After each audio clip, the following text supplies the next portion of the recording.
Drogba indirdi ceza. Snyder. Snyder gol! Allah'ım gol!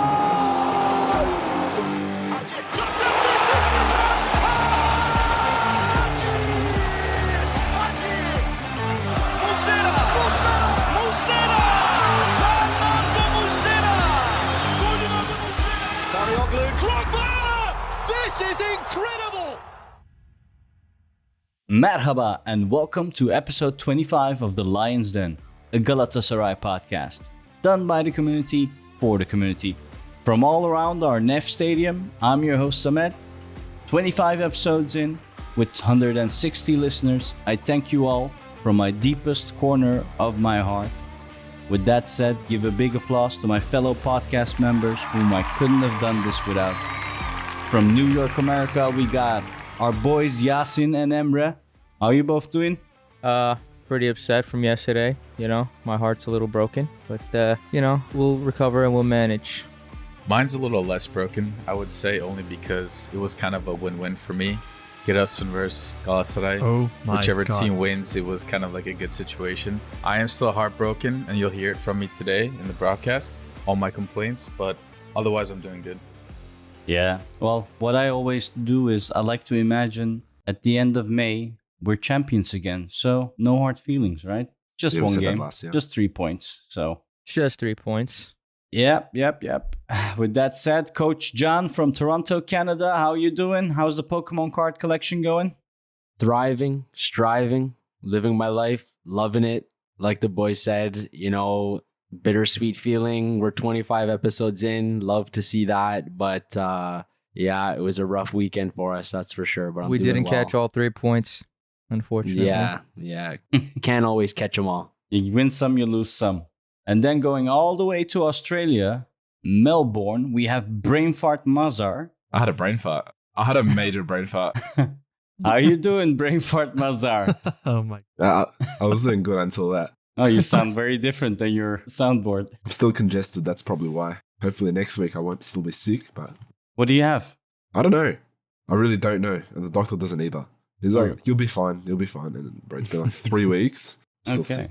Is it like over here in Europe, they say, just take a paracetamol or aspirin? Yeah, exactly. That's exactly. the Netherlands, bro. That's not every country. But yeah, Yeah, same you treatment know. apparently. In Turkey, they just hook you up immediately and you feel like super strong. Antibiotics, everything. Just all guns blazing. I wish they could do the same. Exactly. I love it. Works wonders out. Well, and last but not least from the Netherlands, from crappy old Tilburg, fact of the week, Salih. Come on, Salih. Give us a fact of the week.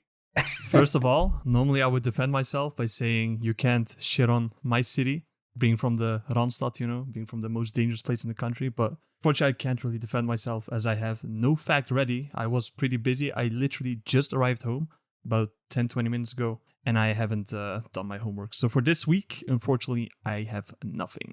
Definitely, yeah, there's some crookery going on here, man. You got to double up with the facts next week. Give us 2 of them. I'll keep you on that. Next week, I'll give you 2, and I'll do my best to find the Oh, most random wait, but shit. Salih, didn't you had a fact of the week kind of this today on WhatsApp You need to really remind myself on about what that was. about the Dutch saying I'd rather be Turkish than Oh, what was of it? course. Popish. I think that's how you say it in English. Popish. Yep. Okay, so John, on his story, I think, right? On your IG, you shared this page of, it looks like a pamphlet or whatever, of a Dutch saying which says, rather Turkish than Popish.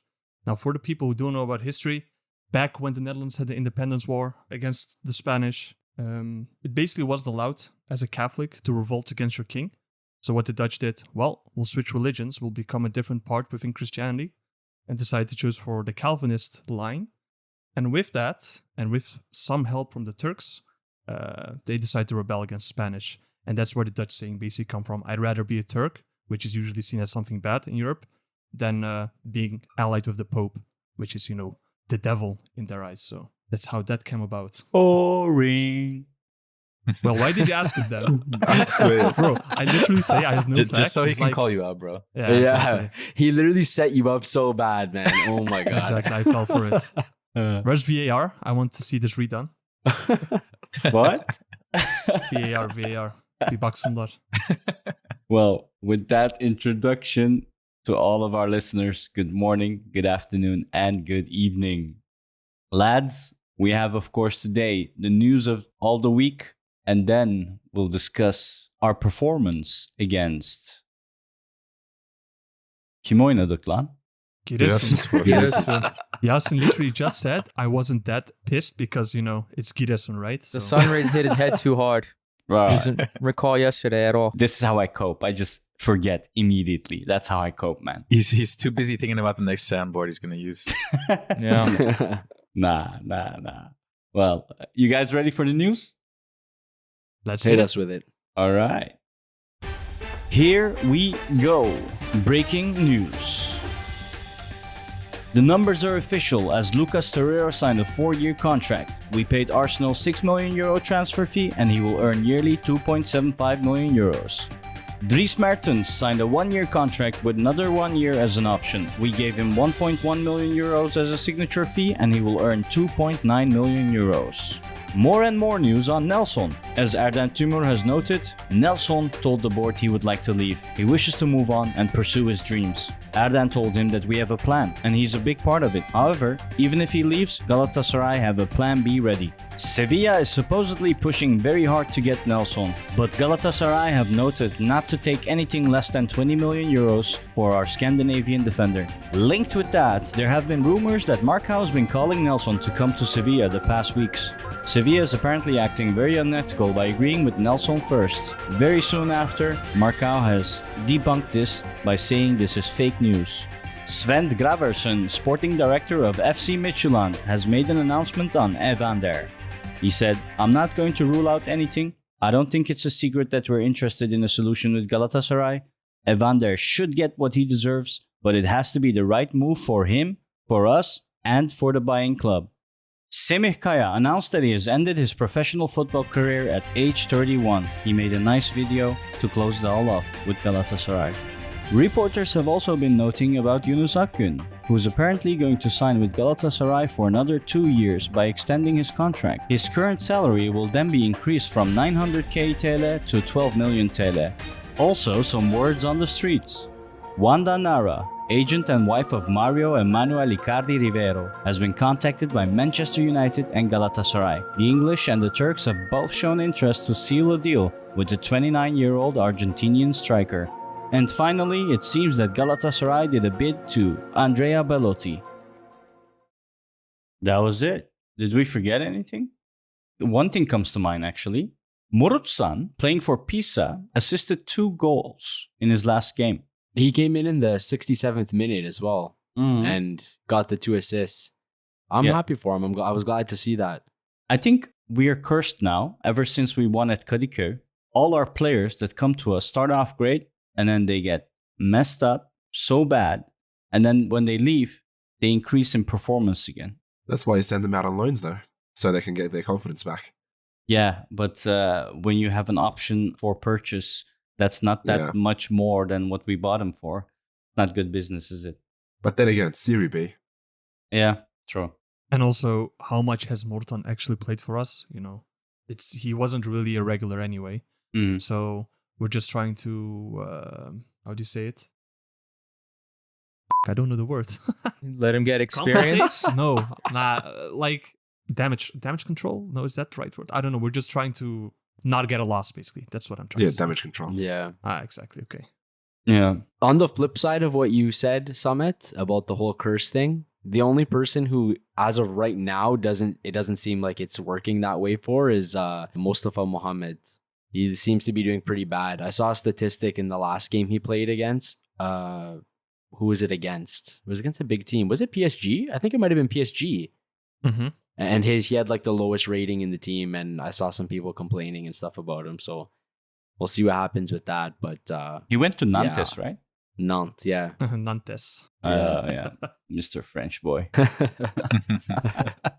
Did I miss on any other news? I'm not sure if like too many journalists confirmed it, but that Norwegian defender, I forget his name now, 25-year-old kid. Olsen? Andreas Olsen, I think. Yeah, I think so, yeah. We're rumored with him. We've been rumored with him for a little while, but Ali Naji mentioned it after our loss. and he looks good, pretty solid. I don't know if he's going to be as good as Nelson with as much resale value because he's already 25. But he's a Norwegian kid, and we obviously feel very good about Norwegians so far. So let's see what happens with that. Yeah, and I heard Ömer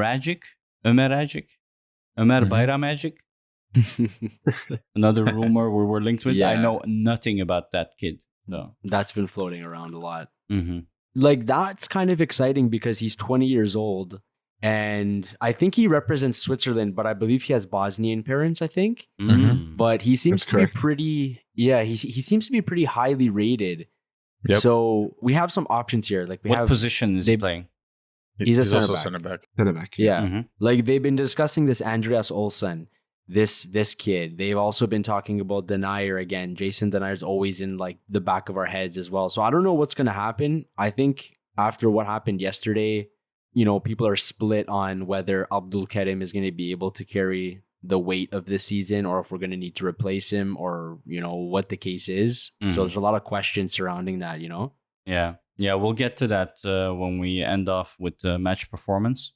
One thing I wanted to bring up is I'm sick and tired of Lucas Torreira calling me at night and trying to go for a kebab. I told him, like, What? bro, I can't go out. I'm on a diet. Stop calling me middle of the night to go out for a kebab. And he still keeps calling me. I'm just so f***ing annoyed by it. It's just every time. Okay, thank you. Salam alaikum, my friend. Salam alaikum. Chimbombo. Come. Hi, Tor- Chimbombo. come. Torreira, get the fuck out of here. Come on. We're doing a podcast, man. Jesus Christ. Yeah. You see, Italian Samet. no, that's Torreira, bro. You see what I have to deal with? Just go away. We don't need you. Salam alaikum, my friend. Chimbombo. Hi, No. Chimbombo. Go away. Fuck's sake. All right, you're really ruining our podcast here now. Where do you Yeah, have the yeah. time and energy for this? Fucking Torreira, man. Yeah. How does this even come up? You're just going about your day. It's okay. I kicked him out, man. Enough of that. Anyway. So, Semih Kaya, boys, 31 years old, as a center back, has done a nice short video and said his goodbyes. What do you guys think about it? Isn't it too young? He's a bit young. He could have gotten minutes at any other club, to be honest. I guess he wanted to end his career at Galatasaray. That's probably the reason he came in the first place. I guess he would have had some deals with the previous board, but I was pretty shocked, to say the least. What do you guys think? I wasn't shocked. I mean, I don't think many people want him. He wasn't really giving a good performance last year. Maybe he could have gone to a league lower, like Eyüpspor, just like Alparslan, but I don't know if he wanted to do that. He probably did, like Samet said, wanted to end his career at GS. So maybe it's a good... The only thing I can think of is maybe there's some mental side to it because 31 is really young, in my opinion, for a center back to retire already. So I think there might be something more playing in the background that we just don't know of. That's the only thing I can assume. Otherwise, why would you stop playing the game that you love since, being a child, basically, from age 6 or 4? Like I said, maybe it's because, he wanted to retire with Galatasaray. I mean, he's always talked about Galatasaray, right? Like how he always wanted to play with Galatasaray, this and that. And so he's probably thinking to himself, oh, if I'm not going to be able to play with Galatasaray, then I may as well just retire. He probably made enough money. He won many cups as he possibly could. Yeah. And I think he's content. If you saw the video, it seemed like he wanted to close the loop, close the circle, where it all started and where it all ends. Yeah. That's a bit how it sounded. And what do you think, Yasin? I mean, I agree with what y'all said. I think it is a little embarrassing retiring at age 31. And he's Turkish. We're in the middle of a yabancı kuralı where teams need to field a lot of Turks. Embarrassing? Come on, man. What's It is 31 years old. You're a Yasin, why professional do you have to footballer. keep shitting on Galatasaray players? Galatasaray, Hey, I etc. said the same though. What's so embarrassing about stopping at age 31 with the club you were born and raised with? Like, I don't know. I think as a professional, you should always be trying to give the most that you can.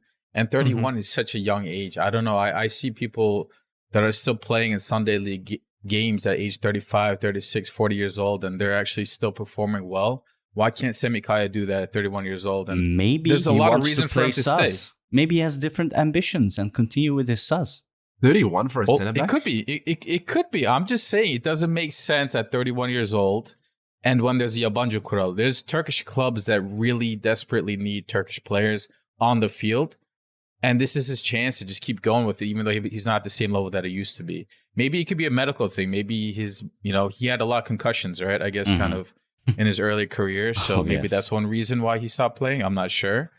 But it is a nice gesture to finish at Galatasaray. So I really can't complain too much, I guess. Jokes aside, I do agree. 31 is very young. And I'm with the Turkish rule, I'm sure lots of clubs would have wanted him to continue playing. But does he want any other club? That's the question. Yeah, yep, fair. He might not even want to play football anymore. It could just be as simple as that. He might just not want to do it anymore. So, and he was a great servant for us. Like, I think he walked away with, 12 or 13 trophies with Galatasaray or something like that. Something crazy like that. And, from the league trophies to the Turkish Cup. And yeah, he was awesome. I'm happy for him. He had a good career. It is a bit young, but maybe he just doesn't want to do it anymore. That could be all it is, Yeah. One more thing that I didn't mention at all. I didn't want to mention it, but maybe a brief mention would be good. And I'll ask Emre or Mazhar this one. What's happening with all the Erden Timur FETÖ'cü discussions? Like, what's the deal? Like, I didn't dig into it much because it's all bullshit and drama anyway, but maybe in short. Exactly what you said. I didn't dig into it either because it's all drama and bullshit. I just, I don't want to make comments about it, honestly. It's just, it's a lot of crap. I did somewhat follow it. Okay, so at one point, Erden Timur, after he made the transfers, he gave like an interview to a bunch of reporters, and he's like, from now on, we're going to be everywhere. We're going to be at every table, yada, yada, yada. And then after all of this, talk, this video from I don't know when just started, like out of nowhere, surfaced. And it's him with, I guess, a prior FETÖ'cü leader at a wedding or something, and he was dancing with them. And it became a big topic. And from there, I didn't really follow it. Didn't really turn into much. But a lot of people were making big issues of it, especially those at Beyaz Football. Yeah, with Ertem Şener and them. And it just became a big conversation within the community. But it kind of sizzled out. And for now, we don't know what's going to happen. If their clearances to the club is going to be revoked or not. Ertem Şener even said, "Oh, I want to see them do it." He was kind of threatening us. And so that's where it last ended. And I don't know what the club is going to do. Oh, and the club did put out a statement afterwards. Yeah. But that's about it. Yeah. So not very important for us, I guess. I mean, we don't know where it'll lead. It could be a very bad thing because you don't know how politics can end up in Turkey. Yeah. We try to not go too much into the politics, honestly. So yeah, that's why I wanted to leave that. But it's good to mention that it happened. So in a nutshell, this was the weekly overview. Any news you find more interesting? I mean, Yunus Akgün about extending his contract, definitely need to do that quickly. One more thing, apparently, Lucas Torreira has also been a target of Sampdoria. The club president, Marco Lana, has confirmed this. He said basically it was very close, but clearly a costly operation for us. He was an important player for our consideration, but we weren't able to match Galatasaray's offer. So we basically outbid them and won him over. That's good. That's good because Sampdoria was, I think, one of his older clubs that he already played for. So it's good that we were able to snatch him. Yeah, definitely. I'd like to maybe bring up everything that's been happening with Victor Nelsson and his potential transfer. And what do you guys think about that? Like, I know obviously I don't think any of us thinks too highly of Sevilla as a club from what, for what they've been doing. But if he does go, what does that mean for us for the rest of the season? And if he goes for less than 20 million, which it seems like what we're asking for, what do you guys think about that? So I think it depends entirely on how we replace him. Whether it's 16 mil or 20 mil, that's a lot of money for us. And look how much we've been able to do so far with just Markel's transfer. And that was 13 mil. Surely we went over that budget, but still, you see the players that we're bringing in. Some of them may be a little bit older. Some of them Fursat transfers. And some of them are just Turkish players that we need in the squad. And we still do need more of, right? So can you imagine we sell him for 16 to 20 mil, and the amount of players that we can bring in with that money, whether it's now or in January? If we can get a good center back replacement, maybe 2 of them, then we can get another winger and another forward. And you would hope that these players that we bring in are young and have potential resale value. I think it's something that we have to really consider and accept at the end of the day. If it is sold, it might be for less than 20. But in the grand scheme of things, it's still a lot of money that we can use for the better of this squad. It sucks that Sevilla and Monchi are kind of lowballing us, but they're doing what's best for their club. If Erden Tümer was out here lowballing another club for a player that we're interested, we would be praising the shit out of him. I mean, if you think about it, this Evander situation doesn't sound that much different than us and Sevilla and Nelson, does it? So, hayırlısı olsun, but, hopefully we have a good replacement. Would you consider Victor and Enoch Nelsson to be of higher value than Kim Min-jae, for example? Are you asking me this? Of course I'm asking you. Of course. Who else am I going to ask? Just don't ask me or John. I do think he is of higher value. I think if you look at the two of them and how they played last season, Nelson was incredible. Kim Min-jae started the season off kind of shit, and then he really picked it up and carried their defense when Attila Sezai, slacked off a little bit towards the end of the season. And you see that gap in their defense now without Kim Jae. So I think he is a good defender.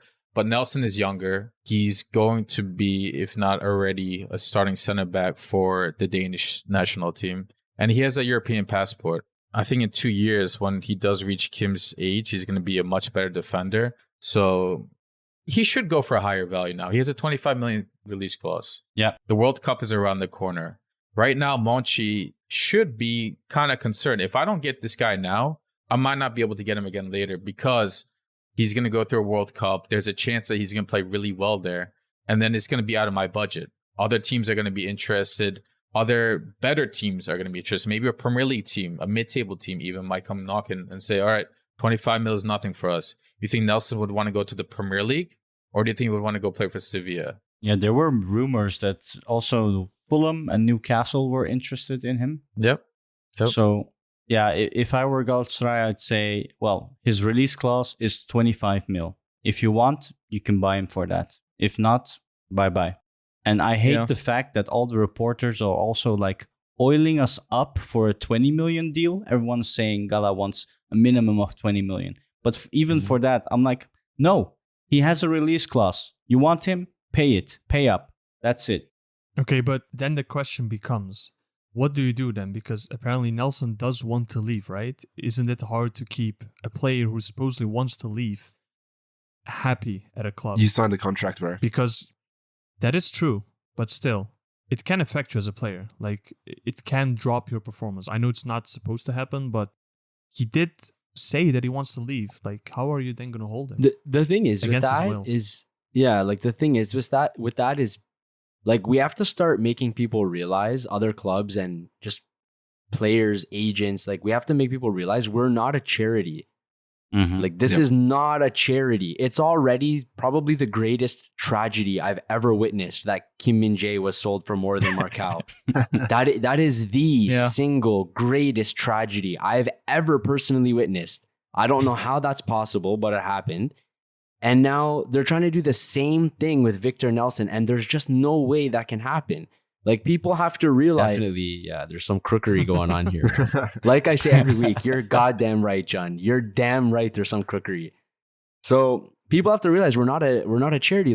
If you want him, you can pay what we're asking. It's as simple as that. If that's what the release clause is, if it's 25 million, then get out your checkbook and write us a check for that amount, or you're not getting him. Where's this money? I'm not seeing this money.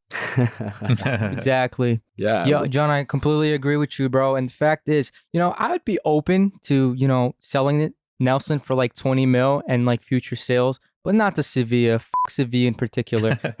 Yasin, you mentioned that, if Erden Timur did something like that, we'd praise him, right? But no, what they're doing is really shady because they're going behind the board, the club, and they're contacting Nelson directly and trying to get into his head. They're contacting his manager and they're getting into his head.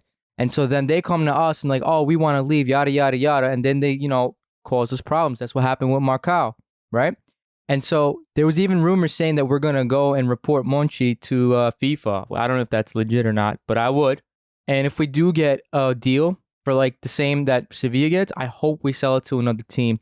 Mm-hmm. But there's this one thing in the back of my head is I kind of do want Nelson to go to Sevilla so he can pair up with Yeah. Marcao. That's the only thing. Yeah.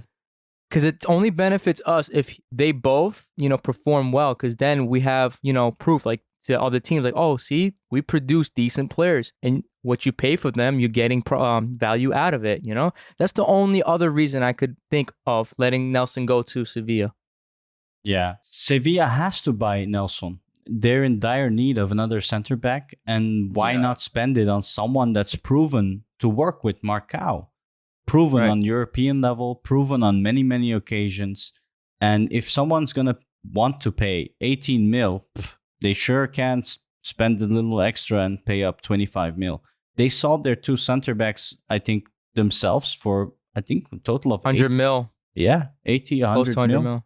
Exactly. So just pay up, Monchi. We're not a charity. We're not a charity, like John said.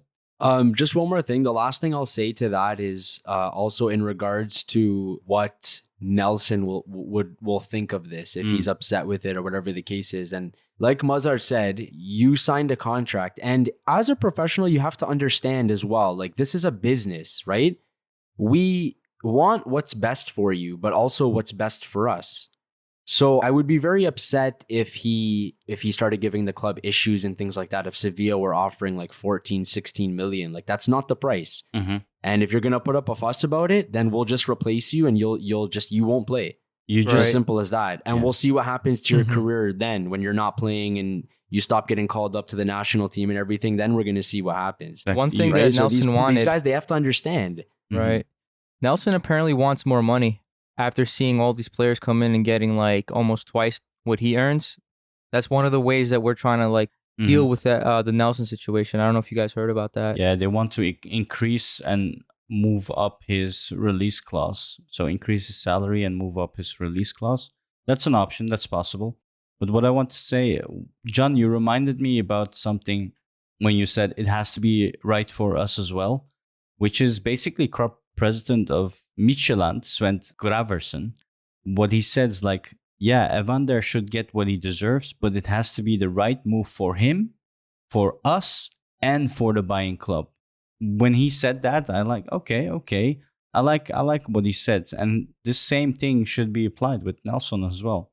Has to be the right move for him, for us, and for the buying club. And that's 25 million for you, Sevilla. Yeah. Exactly. Yeah.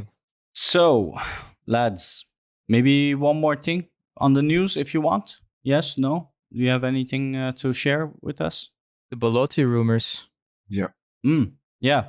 Maz, Andrea Belotti, what do you know about him? Would you like to see him at Gala? I would love. Apparently his wife doesn't want to come. I would love to see Belotti at Gala. He's 28 years old, so say he's in his prime. He's served at Torino for many years, I think around 7 or 8 years, and he's more than proved himself there. They love him there. Like you said, we're also trying to get him, but his wife doesn't like Turkey, which is pretty funny. I think we do need, I'll be honest, I think we should be putting all our energy, all our focus into trying to transfer Belotti, because we saw last week, we do need a striker. We absolutely do need a striker, and I'm trying not to get pissed off. Rumors are that he wants a 3.3 million year salary and a signing bonus of 1 million euros.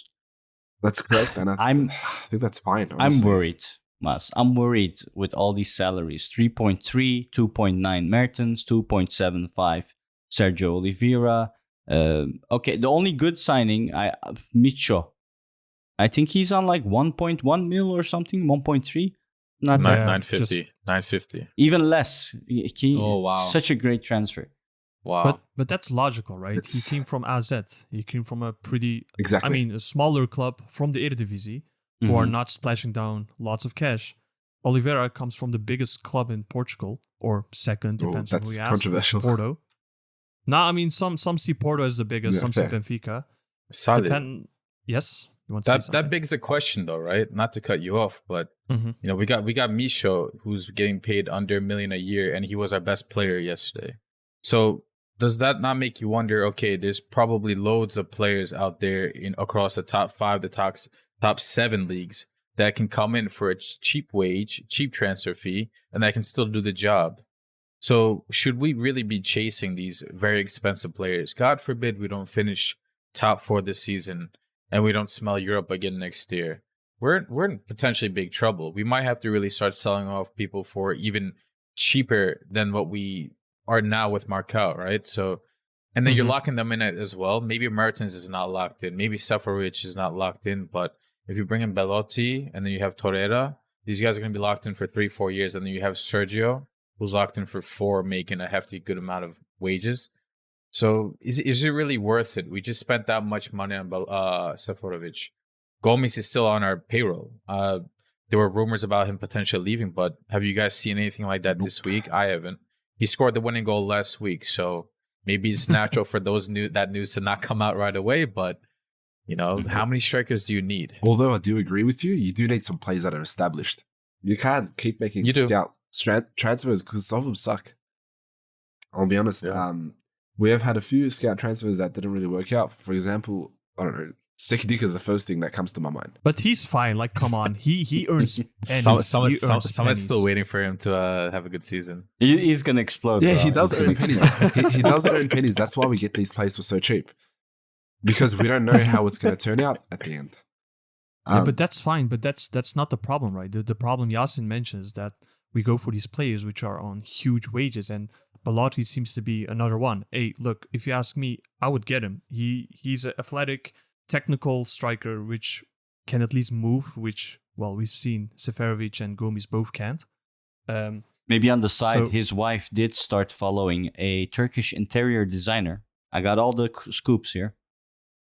He's serious? I'm serious. That's true. What's interesting about that is yesterday, Okan Buruk actually, after the game, he made a bit like, I guess, a statement, you can say. He said that Belotti is one of our targets, but it seems like he wants to stay in Italy. So Okan said that yesterday. So I don't know if we're going to be able to convince him or not. Roma is trying to get him, right? No, exactly what I was going to say, especially because Roma's at the table. It might be a little difficult, but it would be nice. But they offered like 1.8 million euros, and we can offer more if you consider like the tax ruling in Turkey for football players. So another thing is, like, do Italian soccer players like leaving Italy? Like, aren't they notorious for not wanting to leave Serie A? Like, you barely see any Italians in the Premier League. I don't know. Ask Emre. They're very, very attached to their country, Yasin. You should know this by now. Yeah. I mean, I saw somebody make a comment online. They were like, "Oh, he can come hang out with like Parlo in Istanbul since he's here. He might have some Italian friends to hang out with." Yeah. I mean, I don't mind going for Belotti. There's 3 positions I feel like you really should spend the extra. I think that's the keeper, the CDM, and the striker. Everywhere else, I think you can get along with getting, like you said, footside transfers like Misho. But like those 3 areas, I think you really need to spend the extra. Then you get Muslera, then you get a good striker. You know what they say, Atanın, Tutanın, iyi olacak, right? Yeah. Your scorer and your keeper needs to be the best. I know how we can get him though. Okay. Well, here it comes. Here we go. No, it's easy. It's very easy because you basically have to find a really good Turkish barber, and that Turkish barber has to DM his wife, show all of his amazing creations of hairstyles. So his wife is convinced to come to Turkey, and then also show how cheap it is, and that's it. Deal's done. Somebody needs to let Erdem to know ASAP. Yeah, it's as easy as that, is it? Yeah. It won't like Erden pulling out his pants and then showing his won't work in this case. That won't work with the Italians. Different tactics. Belotti's is bigger, that's why it won't work. Oh, I don't know. Have you seen it? What's this? Jesus. Italians have big cocks, right? Okay, today I learned. I don't know, man. You tell us. I don't know. People call me Italian. I'm just saying, I don't know. You go to Italian shops a lot in Brooklyn, I guess, huh? We always talk about, hey, you got to chop his balls off. Yeah, so, He's Italian from the waist down. That's what he's saying. Well, that escalated fast as Yeah, fuck. But okay. Maybe to cool it down, John, why don't you take us to the match? All right, let's get into it. Well, like we mentioned earlier, this was our match day 2 against Giresun. This one finished 1-0. Unfortunately, we conceded in the 76th minute after a pretty bad mistake by Abdulkarim. We started the match in a what looked like to be a 4-2-3-1 usual backline. We had Muslera, Van Aanholt, Abdulkarim, Nelsson, Sacha Boey. The midfield was Sergio Oliveira. Midshow made his first start, and Emre Akbaba. And expected on the wings, Kerem and Yunus, and striking was Seferovic. Quick stats in the match, we had 66% possession, 34 for Giresun, and we had 14 total shots with only 2 on target. Giresun had 4 on target. And we also saw the debuts of Lucas Torreira and Mertens that came in the second half. Hamza Akman too, don't forget him. Professional debut. Yep. Kazim Can as well. That was great to see. Kazim Can as well. Kazim Can came in and played really good, actually. But maybe let me just start by saying I think that when this match started in the first maybe 20 or 25 minutes, it really looked like we were going to finish the match in the first half. We came out really, really fast. Sergio Oliveira hit the crossbar. Kerem had a really good chance that the keeper saved. We were just pressing and going forward with so much speed, like overwhelming Giresun. And we just couldn't score. And I think a really big problem we had in the first half was the quality and delivery from our fullbacks were so bad. Sacha Boey and Patrick Van Aanholt couldn't complete a single cross into the box. I was like, what the hell is going on? It was so strange. We kept trying to play through our fullbacks and the delivery was so piss poor. And it's almost the same as what I mentioned last week as well. We had Seferovic, who, like, I don't even think he played that bad. It's just that there's no service to him. Like, where is the service? He can't score if we're not giving him this quality, right? He had a decent chance on the header in the second half, but there's just no service and we struggled scoring. And then there's a lot I have to say about the second half. What did you guys think about the first half before we get there? Yeah, John, I think it's good that you say first half and second half because there was a big difference. I liked how we played the first half. It was controlled. We had the ball. We had the possession. We had lots of opportunities. You could see, especially like the pressing we did was very effective. People won't like me saying Emre Akbaba was key in this, but Emre Akbaba really put down a lot of pressure on Giresun, which looked like Giresun couldn't come out of it because we were just taking every rebound ball back in our possession. And Yunus was also amazing. The only thing I didn't like is Kerem.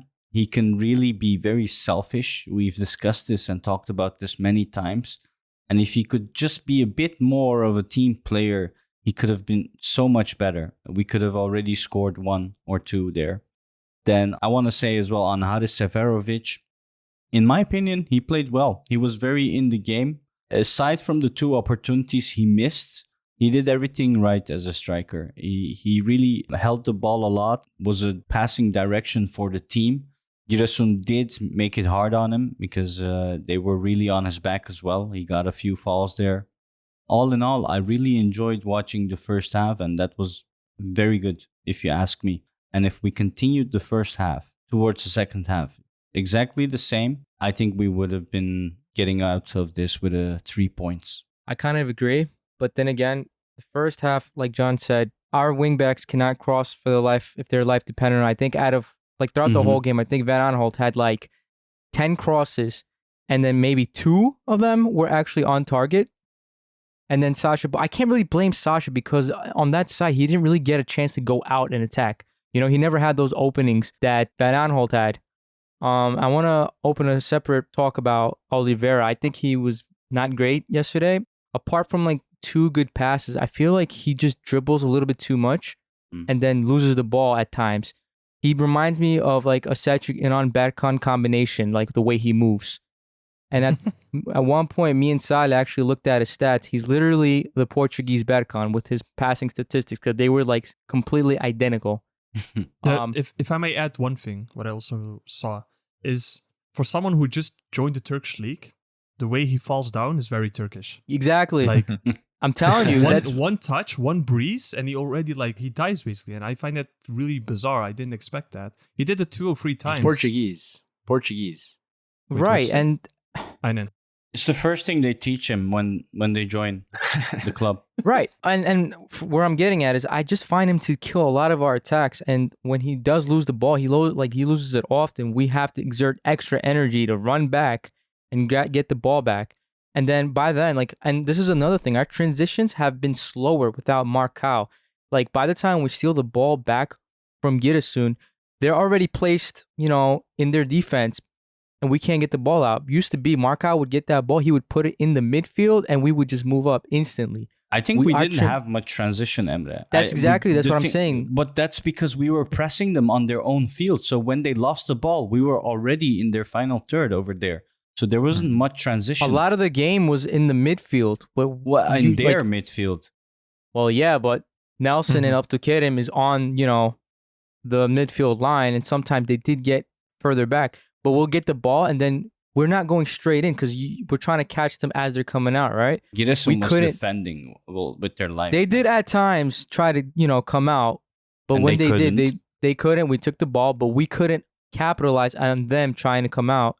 Mm-hmm. There was no quick transitions into the box, the wings. There was nothing. If I may add on that, like the positive I can take from this game is I saw John in Okan Buruk first half, not second, first possession based play. We played in their half like pretty much exclusively. They barely went for us. Yeah. The problem that I just saw is, like John mentioned before, our wingers in Kerem and Yunus, just we weren't able to outplay them. That's what we couldn't, because we played on their half. It was really compact. Akbaba also is sort of a second striker, so he's not really pulling defenders away from the back line either to come forward to cover him. We just find it really difficult to actually take some shots on goal. That's what we missed. Wing play needs to improve for sure. But the thing is, we kept trying to go through the middle with Kerem and Yunus because that's the kind of players they are. They don't go through the wings, right? And so Giresun realized that, and they all bunched up in the middle, and then we can't go in. I think that's one thing. And our wingbacks cannot cross, so it's a lose-lose situation. Mm-hmm. So what would your solution be at this point, right? We're not talking about second half at the moment. What would be your solution to win this game? You got a Giresun who's defending with all their life. We can't go through in the middle. Our wingers are not delivering the balls, the crosses. What would you do to make this a win? Solution, we don't have the solution. The solution for me would be we need a creative player in the midfield. Yes, Emre Akbaba was really good defensive-wise and press-wise, but his final vision, we don't have that final pass. That's the biggest problem with us. And we don't have that player. We need a creative player. Although I do agree with Emre in the sense that we don't have that classic number 10 who's going to be distributing the balls, that final pass like you mentioned. I think changing the tactics was the most wrong thing to do. I think Okan just had to sit back, relax. He's like, okay, what I'm doing is working. They're under pressure. Eventually they're going to crack. They can't sit there defending the entire game. Even if they do defend the entire game, we're going to end up with a draw. So what? It's not the end of the world. Because we weren't scoring, like you guys mentioned, a lot of individual mistakes, a lot of individual errors. Crossing wasn't working, Kerem being selfish. These are individual things that's out of Okan's control.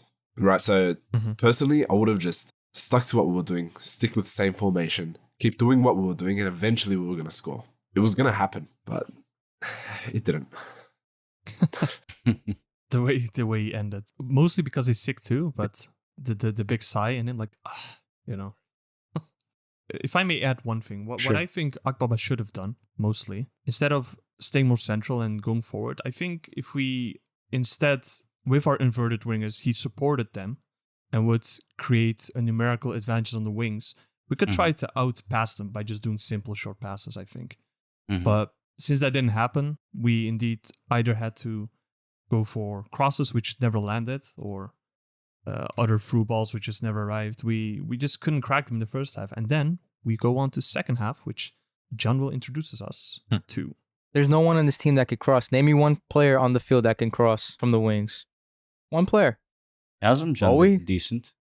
But that was before he came in. But I'm saying first half. Yeah, no. None. Not very successful first half. Kerem can barely land the pass in front of him, let alone a cross. Yeah. Yunus is not that type of player. The thing what I wonder though, on crossing by the way, right? Is Haris Seferovic actually good at heading the ball? Or is he like a Jagni who looks big but is not really able to be good at heading the ball? Exactly. Yeah, I've noticed that That's too. what I wonder because, yeah, we can cross all day, but if he's not good at heading, like, what are the chances he'll score that, right? Mm-hmm. Yeah. That's also something I wonder. I have to see more from him to give a conclusion on that, but yeah. We have to see more indeed. So, John, what did Okan Buruk do second half? So, first of all, I have a lot to say about this. So if I start rambling, just you can cut me off, no problem. Go ahead. But, I have to say, I'm really disgusted with this. I'm really disgusted. And just speaking about it, I just want to show you as well, for you that can see this is my heart rate right now. It literally says higher than average. My heart rate is 115 beats per minute because I'm about to start speaking about Okan Buruk. And I feel my heart rate increasing right now as well. I have to say, I'm really disgusted in this, okay? We played a good first half. We could have been up 1-2-0 in the first half if things went our way, no problem, okay? There could have been a few small changes to make, and we were in full control of the match. Okay, we were in full control going into the second half, all right? The second half is about to start. I see Gomis on the sideline getting some instructions. I say, okay, we're going to take out Seferovic. Gomis is going to play. Then Seferovic comes out of the tunnel, standing next to Gomis. They're both getting instructions. And I say, here we go. As soon as I saw that, I knew what was going to happen. I said, 4-4-2, Baklava, let's go. I even called it. Don't get John pissed off more than he already is. I understand. I totally understand. As Galatasaray fans, I totally understand when we see that, our eyes light up for good reason, right? But I knew as soon as I saw them standing together, I called it. I knew what was going to happen. Okan Buruk made a drastic change, okay? Whether I see people going back and forth, whether we were playing 4-4-2, 4-2-4, it's irrelevant. What I'm about to say applies to both. It doesn't matter. Let's just say we were playing 4-4-2, just to keep it simple, right? I don't understand why you would give us a new shape and new tactics to that extent when now in 2022, I'm not talking about what worked in 2003, in 2009, in 2007. I'm talking about right now in 2022. You give us a formation and you give us tactics that are suited for a team that is not expecting to have that much possession. 4-4-2 right now works the best when you want to create a mid or low block in the field, defending. And when you win the ball, you're able to counter quickly through your two forwards, through your wingers. So why are you putting us at a disadvantage? And the reason I say it's a disadvantage is because 4-4-2 has been figured out now. If you're the team that is expected to be in control of the match and in control of possession, all you need to do to counter the 4-4-2 is have a three-man midfield. The midfield is always going to be outnumbered.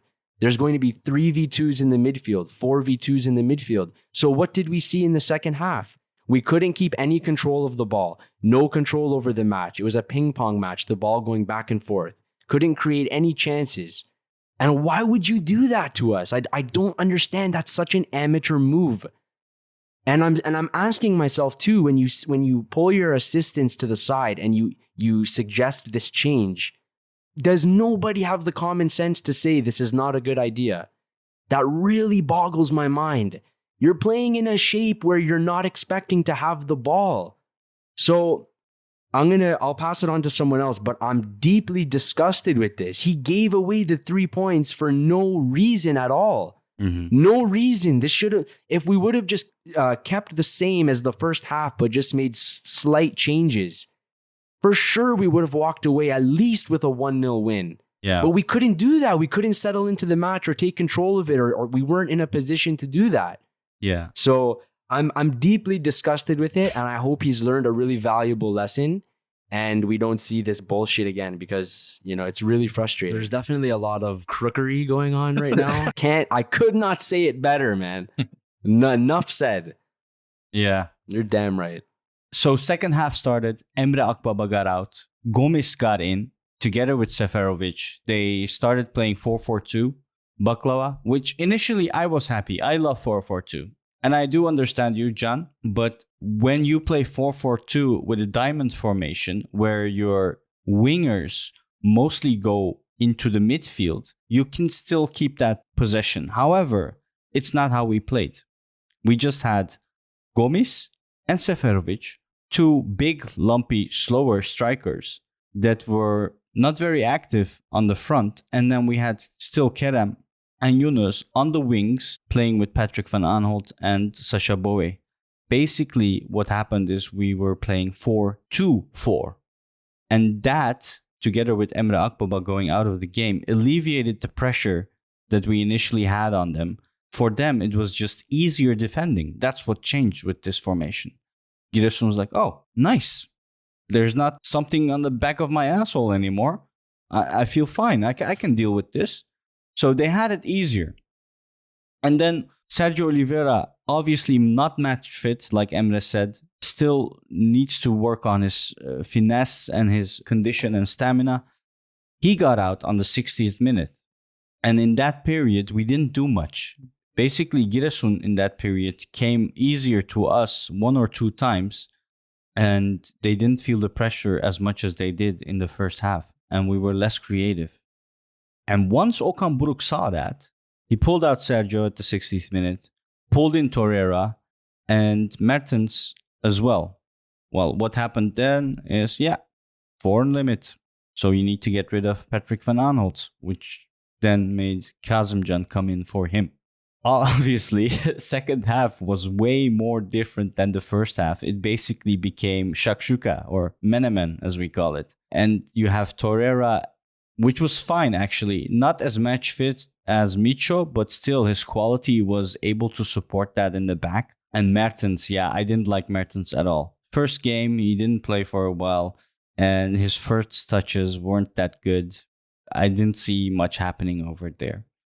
And finally, the worst thing that happened is, out of everything, instead of getting out Kerem, you get out Yunus in the 76th minute. The only player probably at that time that can make a magic happen and score us a winner. But all in all, what I have to say is, Okan acted like one of us, a big Galatasaray fan that wanted a big win at home, first game, with our new transfers, also sharing that experience. But you cannot be a fan and do what, like we all tweet on Twitter. You have to be a professional and not make that much of a drastic change. I know we talked about he likes to switch up between 4-2-3-1 to 4-4-2, but small adjustments was all that was needed in this situation, which I praised Torrent a lot for last season, that he didn't pull out 3 players and then pull in 5 others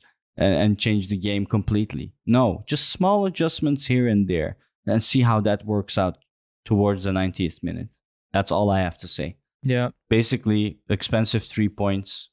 I hope Okan has learned his lesson, and we'll see how we continue there. Like you said, I think this first game, meeting the fans at home, the game really got to his head, and I think he acted a little too quickly. He made it a 4-4-2 way too early. I think he just wanted to finish off the game, get rid of any contingency.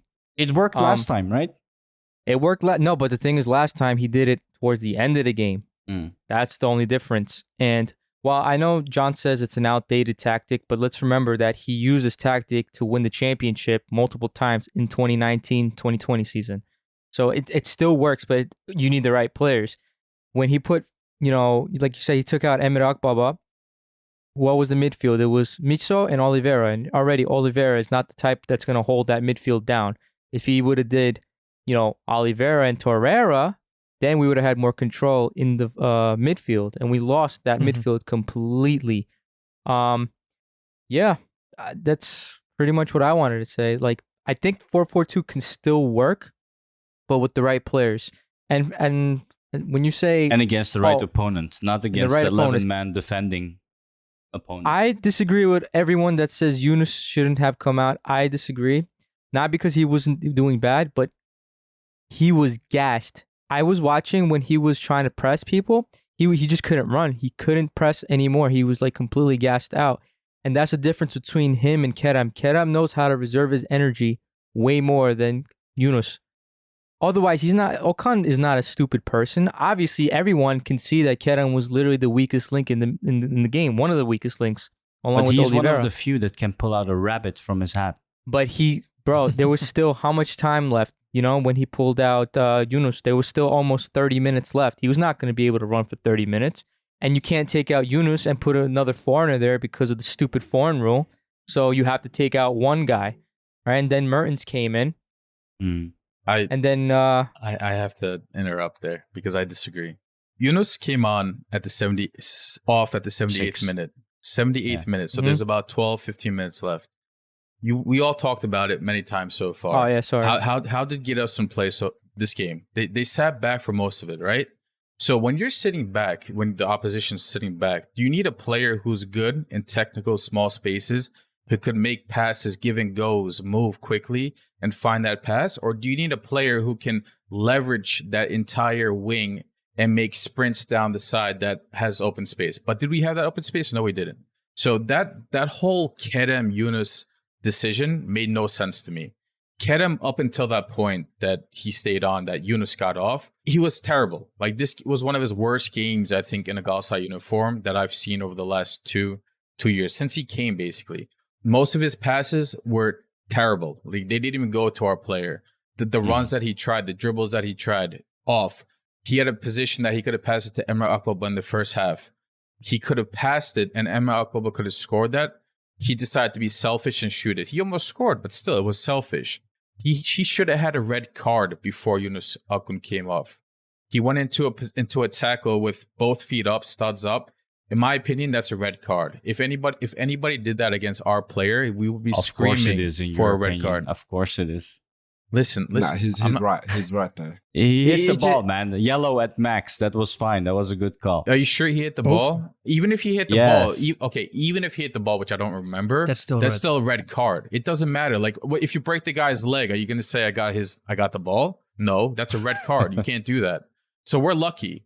And if I'm coach and I see a player that's making missed passes, if I see a player that's being selfish, if I see a player who is going into a challenge reckless, who should have just came off, that's a huge sign to me. That's multiple signs to me to take that player off, especially against a team like Giresun who's sitting back.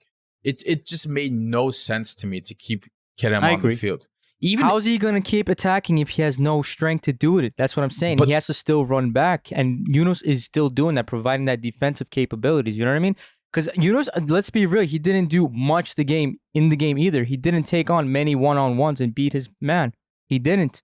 Like, I know you guys love Yunus. I love Yunus too, but he's not in the game either. He didn't do that one-on-one like he did with Antalya. With Antalya, he was magical. He was like a Turkish Messi, if you want to exaggerate a little bit. But he didn't do that this game. But what Yunus Akın did well this game was he still was able to dribble inwards and find those passes with Misho, with Sergio, with Seferovic. And in that position, if we had two strikers, he had two strikers to do that with. Don't you think that's potentially more useful than Kerem just... You know how many times in the second half it pissed me off so much? I feel like John again pissed off. Of course, it pissed me off too. He just empty crosses. He just like toe balled the ball inside in the boxes, like without direction, without meaning. He just chucked the ball in and hopefully somebody like controls it or heads it in. Like his crosses were always shit.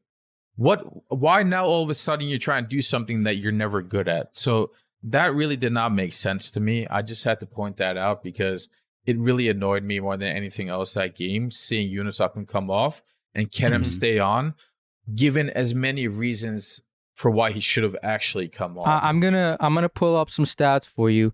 Kerem, you're saying didn't do much, but then again, he put 14 balls into the final third. All right, it might not be the most accurate, but he did do something. Emre. Whereas Yunus, hold on, let me finish. Passes into the final third. He only has 2 passes into the final third. Emre, I'm going to say stats are like a mini ethic. Well, stats are stats. It shows how much you contributed to the game. Am I right? Listen, I like both Kerem and Yunus, but I know you guys are upset, but there is a reason. Let's talk about the big elephant in the room, will we? Abdul Kerim Bardakçı. Salih, he's your Alpaslan. He's not my Alpaslan. Alpaslan's way worse. Just saying. Oh. Or he's your come on. Marcao. Bro, I don't know what it was. I don't know if you saw my message in the game, right? First half, he was flawless. Come on. Yes. You can't lie. How can you not be flawless against Giresun, who doesn't even come to your field, man?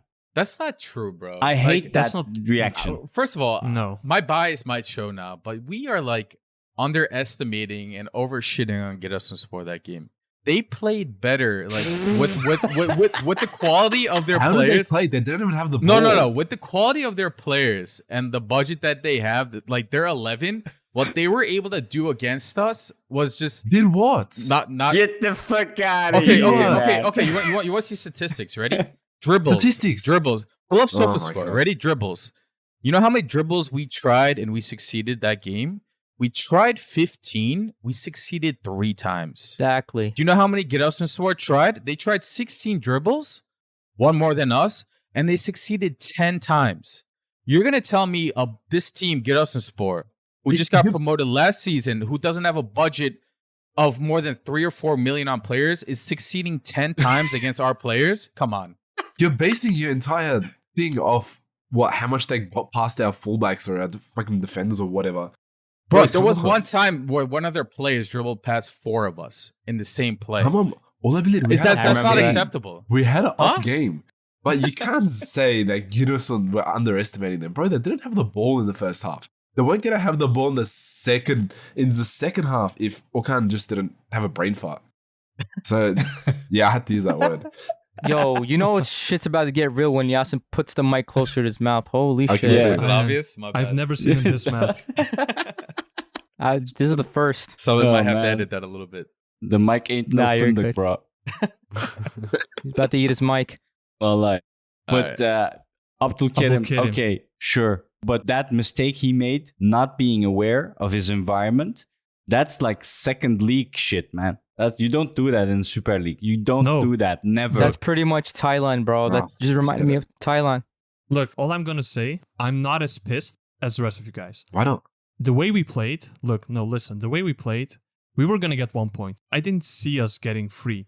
This is the way we played in the second half, just wasn't it.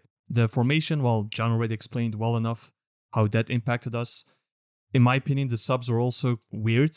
I mean, bringing Torreira for Oliveira, which are not really like for like. Dries Mertens who got in. And then afterwards, also when Hamza Akman, for example, came in, he had the ball so many times and he was just pointing like, where are you guys? Where am I going to pass to? There's no one near. I need to go back again. And that's what constantly kept happening. So I wasn't seeing us getting any points. And then he did that. Obviously, I was pissed. I was like, that's so bad. But as long as it stays at just one mistake. The thing that I dislike most about Turkish football is how, I mean, with any league actually, how you can be a hero one day and like dead the next. And with our fans, I know for sure that they all went on the socials or whatever and wished them all kinds of bad stuff. And I don't think that's bad. that shouldn't happen. Look, you can criticize. Obviously, it was a bad mistake, but you shouldn't like ruin his confidence even more by what happens next. That's the only reason I defend him, because also in the chat, there were some which were over-exaggerating a bit too much. I was like, okay, it's bad, but then again, it's a one-off thing at least. If it happens, let's say 1, maybe 2 more times, then of course I'll join the train, because we've seen it with other defenders on our team too. Even Marcao made mistakes, so... Marcao That's has the way made I that see it. same mistake before, except he was able to recover it. But Marcao has done that before too, so it's not something that only happens to the shittiest of players. I just have to make a quick comment about that, and I think Abdülkerim played well that game, apart from that mistake. And that mistake, think of it this way, I just want to take a step back. That mistake cost us 1 point, right? Yes or no? Like factually. In this game, yes. Factually, that cost us 1 point. But how about the I mistakes of disagree. other players, like selfishness or lack of whatever it is? Scoring Exactly. could have been 3 points for us if we Yasin, scored. Yeah. It wasn't necessarily that mistake. The mistake that cost us that 1 point, 3 points or 1 point is Okan Buruk changing up the formation where Giresun got into what the he's saying. possibility Yep. of pressing Abdülkerim Bardakçı. If we didn't change our formation, they wouldn't have gained the possibility of pressing that high against Abdülkerim Bardakçı, so that mistake would never happen. That's the mistake. Fair. That's sort of what he said, right? I mean, the change of tactics plus how our plays conducted ourselves on the pitch. But yeah, and I also think another factor which might have affected him, I can't really recall if it was before or after it happened, but I think the moon had some type of aura. I don't know if you guys saw the moon during the play. It probably made him dizzy or whatever. Bro, just side note, that was so random. The cameraman had a field day with that one. Okay, look, I'm going to have a small rant about Turkish commentary as well. Like, he starts zooming in on the moon, and then Comde's like, "Oh, tebrikler, our crew is doing well," etc. I'm like, bro, I can see the moon too. Like, it's fucking Captain Obvious. Like, what are you even saying? Bro, my Samsung S21 can see the moon. And then afterwards, the other weird thing that happened too. What was it? The ref. He needed medical attention. I also haven't seen that was so weird. That was so strange. I was like, man. That's the first thing I've ever seen. That I've never seen that before. I know he started. Don't they have their own teams? Gala staff helping him. Yeah. Didn't even give us the game. 8 minutes extension only. Yeah. Anyway, how should I summarize this? It's just, we just had a bad game. We just move on. I'm not going to be like, oh. Yeah, keep Walk calm on and out, watch whatever. Galatasaray, bro. Yeah, but the problem is, again, I don't want to sound like I'm some type of elite fan who's always calm, but you can already see the tweets going out, right? The reactionary fans who are already like, oh no, Okan should leave. We need to get, I don't know, Fatih Terim back or something. Oh, God. No. I'm like, come on, bro. It's literally like the that's second just game. ridiculous. It's a season, just like our gym guru Maz would say, like going to the gym is not a sprint, it's a marathon. This is the same. Just wait till the end and we'll be champions by May. Mark my words. Aynen. Nice. That's good. Maz, do you want to do some closing commentary? This is something short. You'd rather make mistakes like this against teams like Giresunspor compared to the big four or whatever. So that's I guess a silver lining that we can look at. Let's hope that Okan learns from this. Let's hope that Kerem pulls himself together because you can't make these kind of mistakes against Beşiktaş, Fener or Trabzon. So let's just see what happens in the rest of the season. But we will be champions at the end of it. Kerem will do well against those teams. That's the teams he does well against. Teams that we got- open up. do we have Trabzon next week or is it Ümraniye then Trabzon? The week It's after. Ümraniye. Ümraniye. And Yeah. they play attacking football for a small team. So Yeah. So it'll be a good test. And then Trabzon the week after. So let's see how it all turns out. I don't want to say 4-4-2 again in the rest of my life. Let's get a quick prediction on Ümraniye. Salih, oh wow, okay. Let's see. quick math. I say we win 1-0. 1-0 away. All right, John. I'm predicting that we're gonna tie 1-1. All right. Hmm. Emre. I think we'll win 2-1. All right. Maz. I'm also going to say 2-1. All right. I'm going to say 3-0 against Ümraniye. We're playing at the Asian side in Istanbul. Should be fine. We're just going to kill it. Exactly, And what Lucas. does Yasin say? Samet, do I not get a prediction, bro? Come on. Nah, we know what you're going to say. You're going to say Fenerbahce is going to win or something. Oh, No, we want a prediction for Galatasaray. We don't want a prediction for Giresun. Okay, give us the Galatasaray prediction, Oh, please. God. So let me think about that one. Hold on. I swear, if he has like one random relative in Ümraniye, he's gonna say they're gonna win. I swear. And how good they are. I think I do actually, but I was gonna say 2-1 win, but Emre and Mazhar already said that, so I'm gonna change it up and say 3-1 win. Although I don't know how we're gonna score 3 goals playing like we did last game, I still believe. I'm always optimistic, so I will say 3-1 win. Bruh, Ümraniye doesn't play like Giresun. Should be fine. We should find a lot of openings. We have 5 days to train, and I think Torreira looked really good. So Yeah, exactly. Mertens will be, in better shape. yeah, he was Well- without a club, so he needs to work on himself. All right, Maz. How about you close off, do a closing intro, outro, and plug our stuff. I'm way too congested to do this, but once again, thank you for listening. Follow us on our socials at the Lions NGS and follow me on Twitch, twitch.tv/mzrtv. No, not Twitch. Blah blah blah. at the Lions Den GS on Twitter, Instagram, and we recently got a Discord as well. So you can DM us for the invite. Have a good day, y'all. Take care. Peace.